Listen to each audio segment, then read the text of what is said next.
So we're gonna wrap up um, today on the topic of guru devotion or having devotion to a teacher, spiritual leader. Um, just contemplating the disadvantages, and then we'll do a kind of like a very simple um, guru yoga meditation. But if you're looking for more elaborate guru yoga meditations, then I know there's lots of them out there, but we do the Lama Tsongkhapa Guru Yoga. I think it's done once or twice a week with Shanka. So recommend checking that out. Um, yeah. So start by bringing our thoughts and our mind inward, which could be a little difficult sometimes if our body is a bit busy or nervous or restless. So um, make sure that we have a comfortable position, sitting with our back as straight as possible.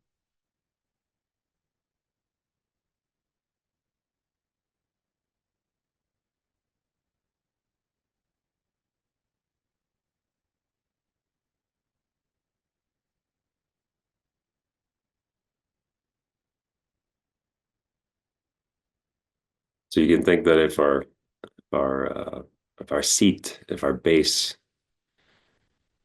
is strong and comfortable, then we can build off of that. If our feet, our knees, or our seat is uncomfortable, then that's difficult. So we just check. Then we have this good foundation, and then we can build a straight spine on top of that.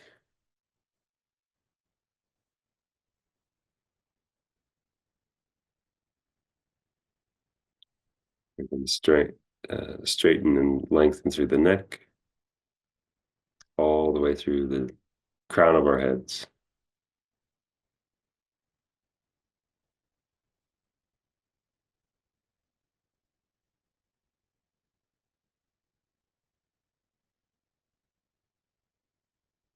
Arms are gently hanging to the side,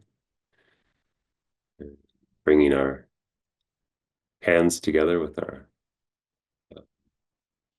right on top of the left and the tips of the thumbs touching and bringing them together in our lap.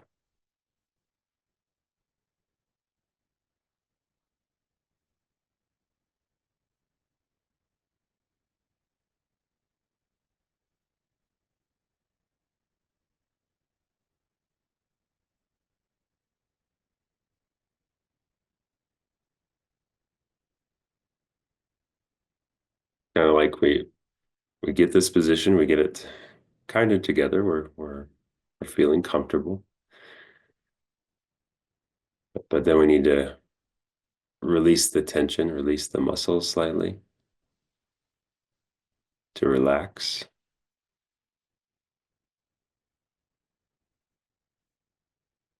It's as if we get the bones, the skeleton in the position how we like it, and then we just relax it and the bones hold it in place.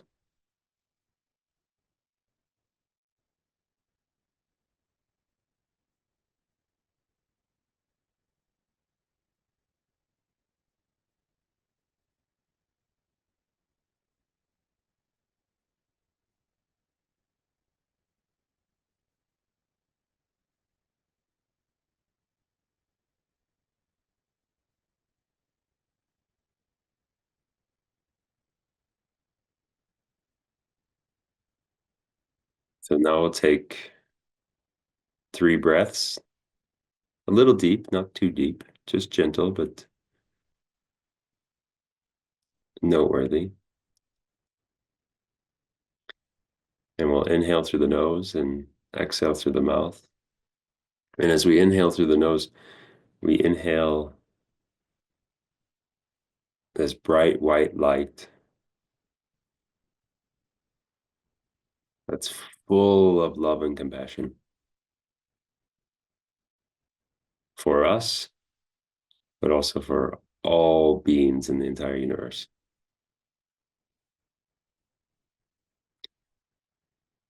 And on the exhale, we'll breathe out through the mouth any discomfort, tension, anger, regret, any negative feelings.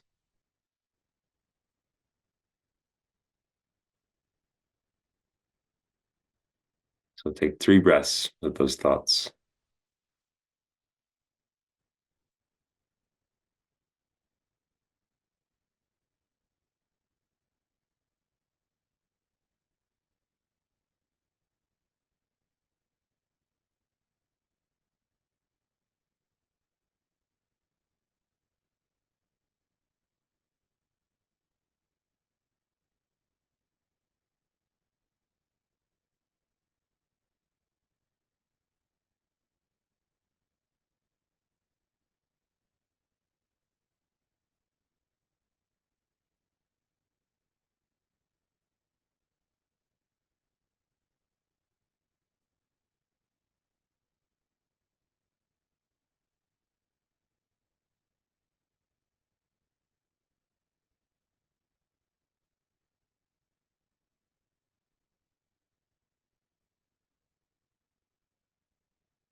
And then we think about our motivation. What motivates us to practice, to meditate?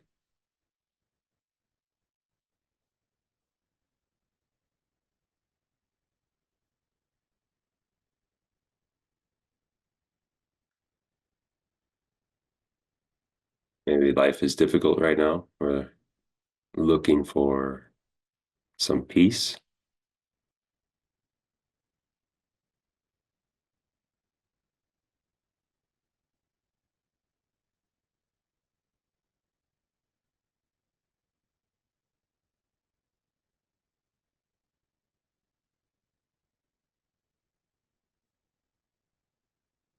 Maybe we're trying to understand this Lamrim teaching,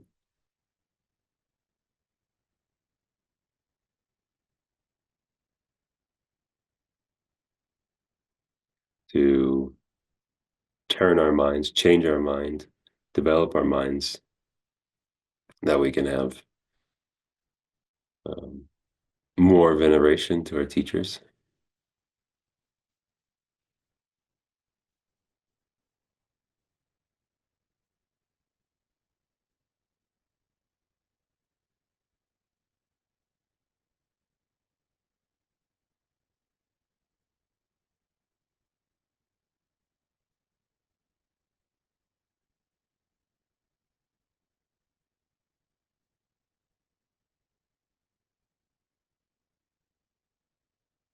So those are all good motivations. Nothing wrong with them. Perfect motivations.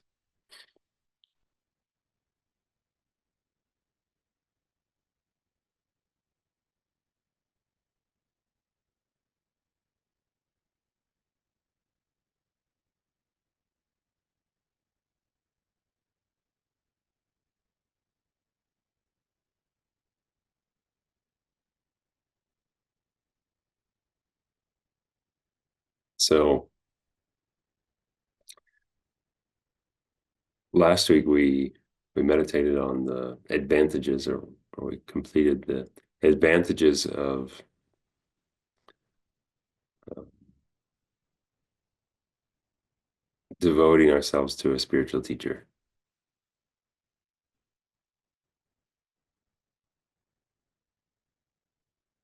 So now when we look at the disadvantages are they're quite simple. They're the exact opposite.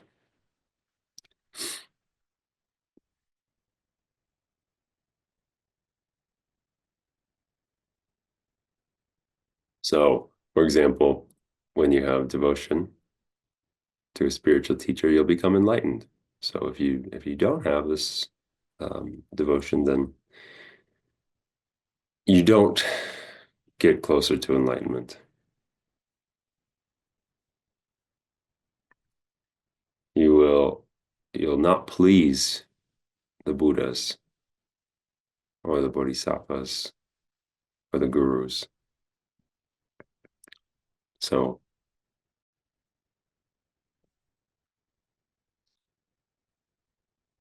the exact opposite result.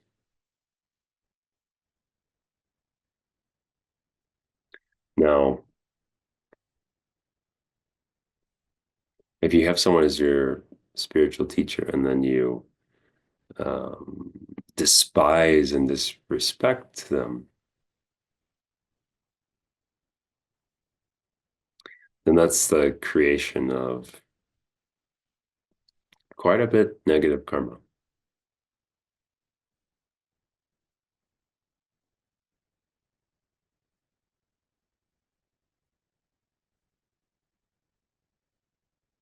So we definitely don't want to develop that type of a mind,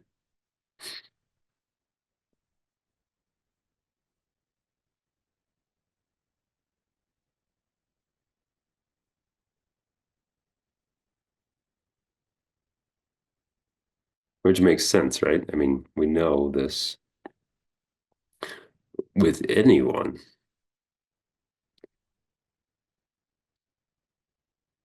If we disrespect them or despise them, and it makes us angry, we become ugly, become frustrated,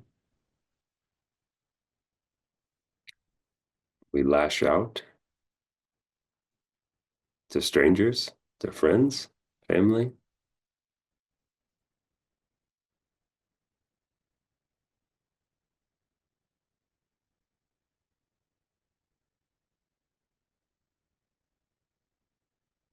So we know this is not good, right?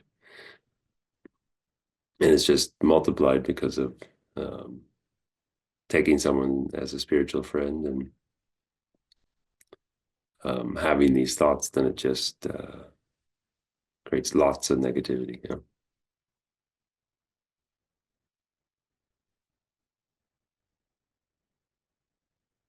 And that's why it's so important that we strongly check the guru's qualities. We need to check before we just take someone as our teacher.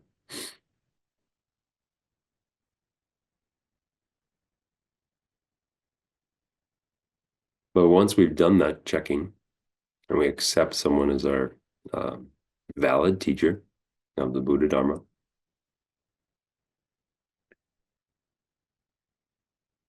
then we make it a real mm, like a central practice to see this teacher in the most positive aspect. In fact, to see the teacher as an actual Buddha.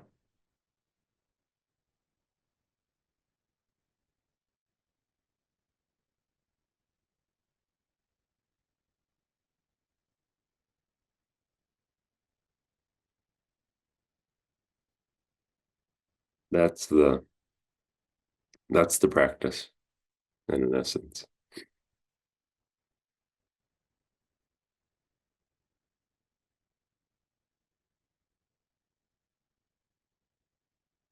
So we'll do a little visualization.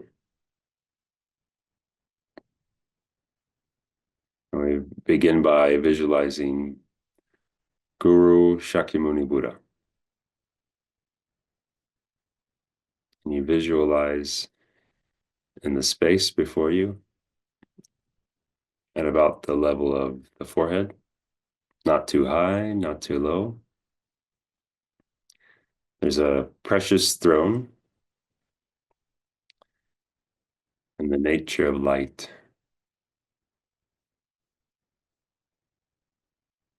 And it's supported by 8 mighty lions.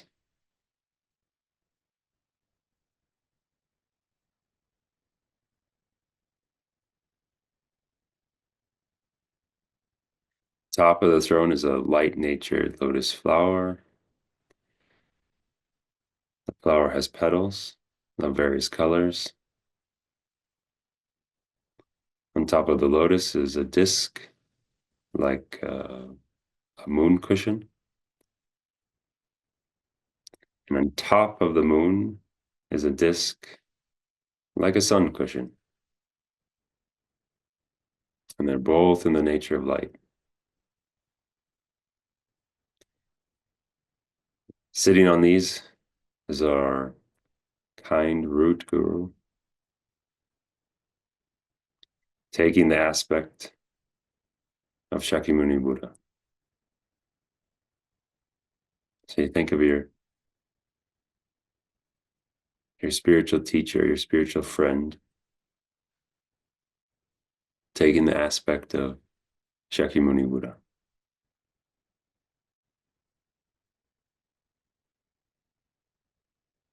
Just as is depicted by the traditional Buddha statues and the paintings. The body is golden color, nature of light. His right hand rests on his right knee.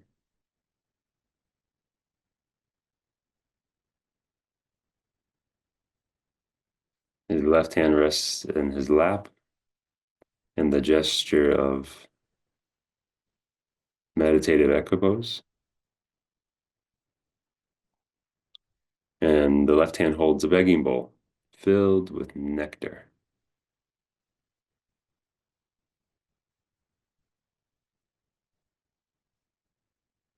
And he's wearing the saffron colored robes of a monk.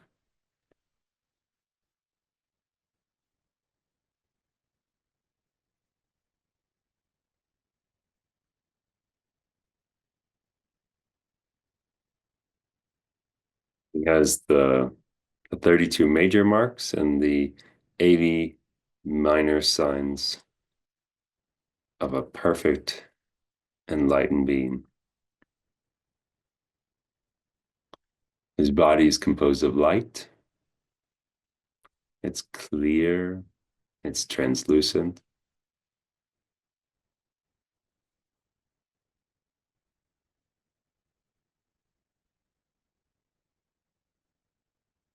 He sits in the Vajra position,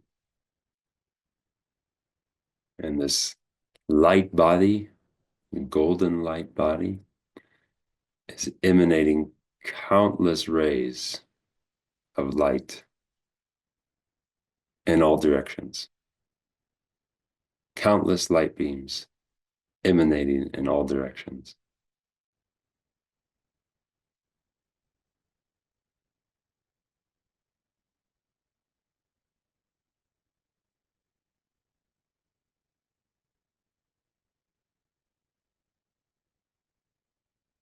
At his heart, you can visualize a small lotus with a sun disk on top.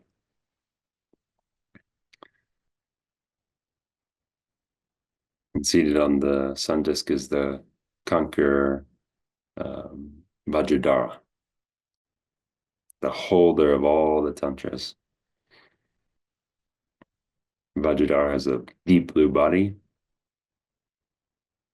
and is also in the nature of light.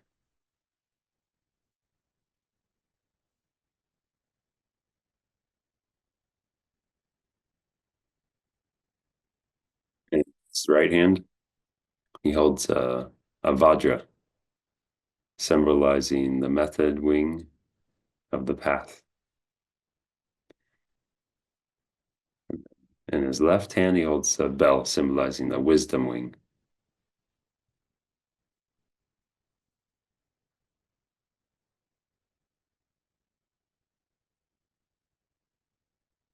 Vajradhara's heart, there's a blue seed syllable, hum.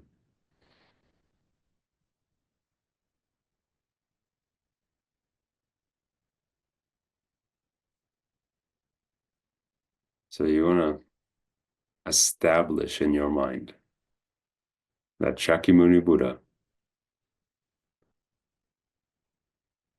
is in nature your kind root guru and takes the appearance of the Buddha.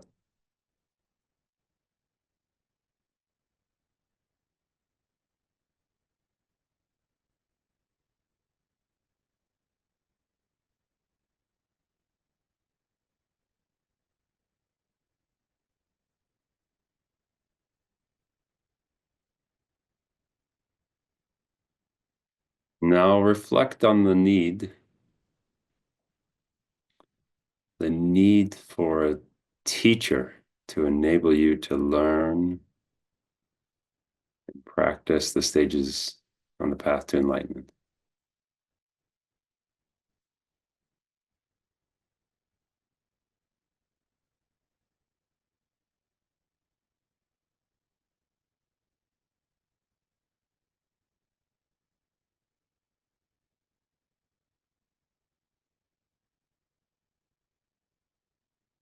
Is there such a need?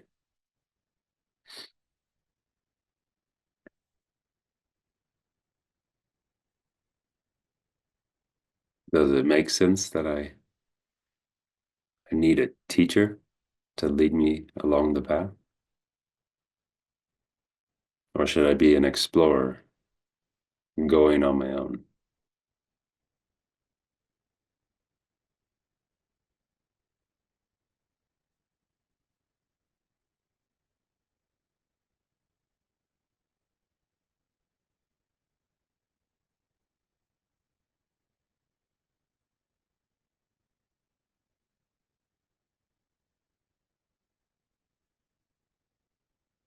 So we can take each of the 10 qualities of a perfect teacher and evaluate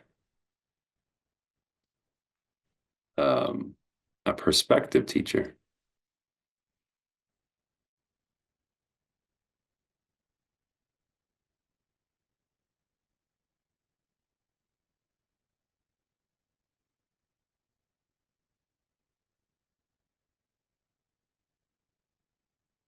Or you can review your own teacher to better see the qualities, all while holding the teacher in the aspect of Shakyamuni Buddha.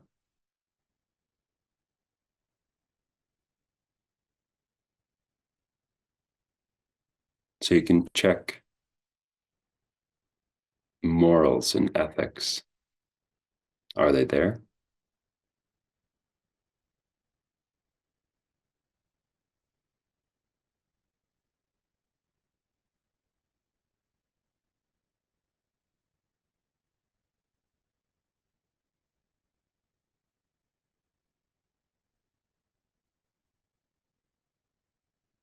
And then you can look at yourself in the light of the five qualities of a Dharma student. And you can make this determination to acquire those qualities that you may currently lack.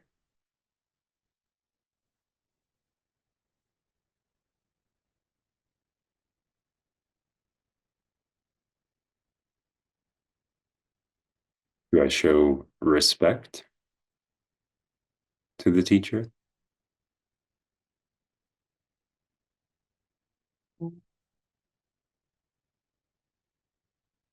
Do I make offerings in the three ways to make offerings to the teacher?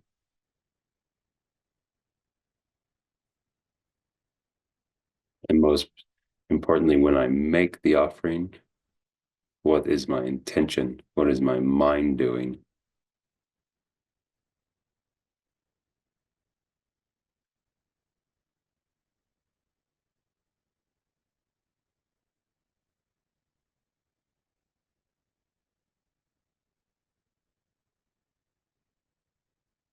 Most importantly, do you see the guru as a perfect Buddha?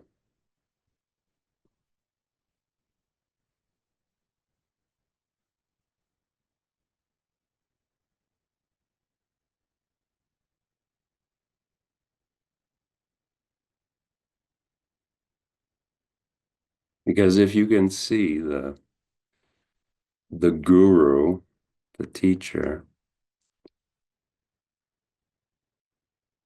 as one entity with Buddha,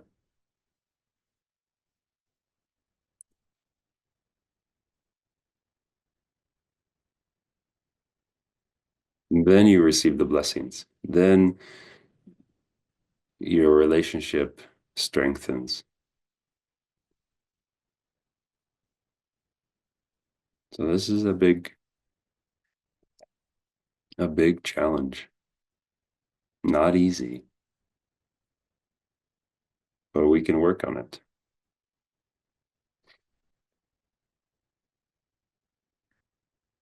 to have this clear conviction that our guru is Buddha.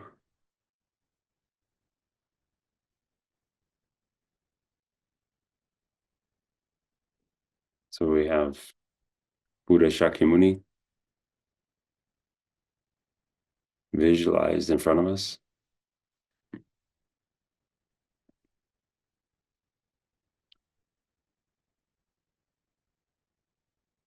So concentrate on this image.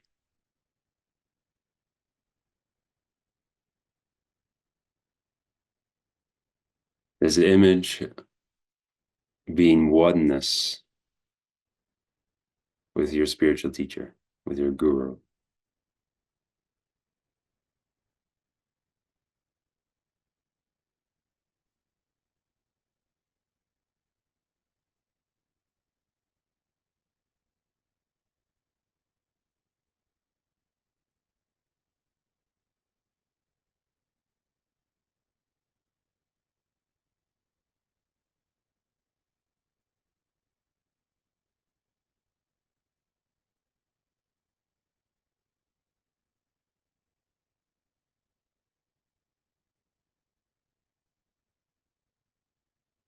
Imagine that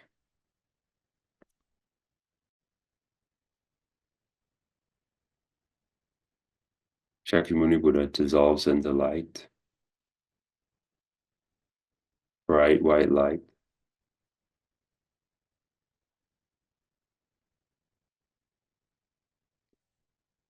comes to the crown of your head.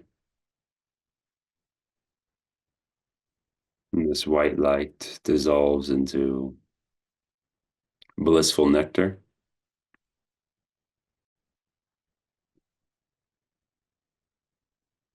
And this nectar, it absorbs through the crown of your head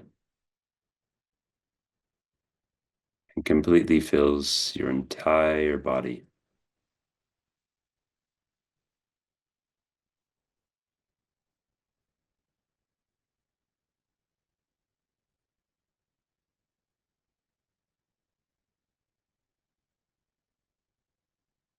Feel that your body and Guru Shakyamuni Buddha are oneness, and that your speech and Guru Shakyamuni Buddha's speech are oneness, and that your mind and Guru Shakyamuni Buddha's mind are completely oneness.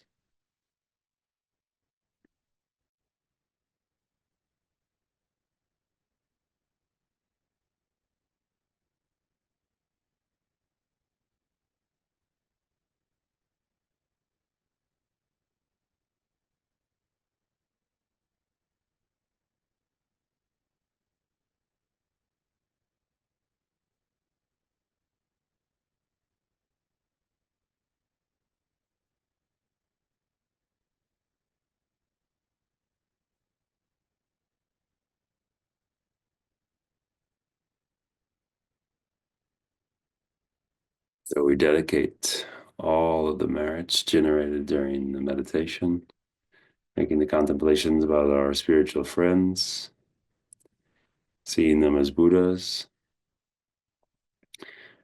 And we dedicate all that merit to all those that are suffering, in particular, those that are affected by natural disasters, the fire in California, earthquakes around the world, as well as uh, wars and conflicts that continue to rage forward. May all those affected be safe, purify their negative karma, and never have those sufferings ever come about again in this or in future lives.